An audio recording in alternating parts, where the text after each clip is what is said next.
Pastor, hindi niyo man po nalalaman dahil hindi naman ako makibo at hindi tumatayo sa harapan. Madalang din naman kung ako ay magsalita. Ngunit ngayon po ay gusto kong sabihing maraming salamat. Alam ko pong hindi sapat ang pagpapasalamat sa inyong mga sakripisyo, sa mga pagpapagal, pananalangin, sa mga kagayang kung minsan ay perwisyo. Ngunit sana'y sa sulating ito ay maunawaan ninyo na may isang perwisyong kagaya ko na humahanga sa pananampalataya mo. May mga panahon po kasing gusto ko na ding sumuko, dala ng maling pagpapasya na sa akin nagpapalumo. Alam ko pong nakakahiya, pero ito ang katotohanan. Gusto ko man pong maging malakas, ngunit may panahon talagang pinanghihinaan. Ngunit matapat po ang Diyos sapagkat gumagamit siya ng mga tao.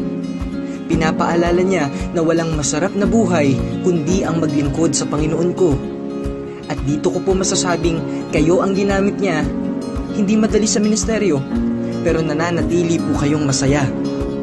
Sa kung paano po kayo maawit, para bang wala kayong problema. Sa inyong mga pangangaral, para bang alam nyo lahat sa Biblia. Namamangha po ako kung paano kayo gamitin ng Diyos. Kaya't hindi po ako magtataka na kung sa buhay ninyo, madami ang pinagpapalang lubos. Hindi nyo po kami kadugo, ngunit labis ang inyong pag-aalala. Itinuring nyo po kaming mga anak, kapatid, at bahagi ng iyong pamilya.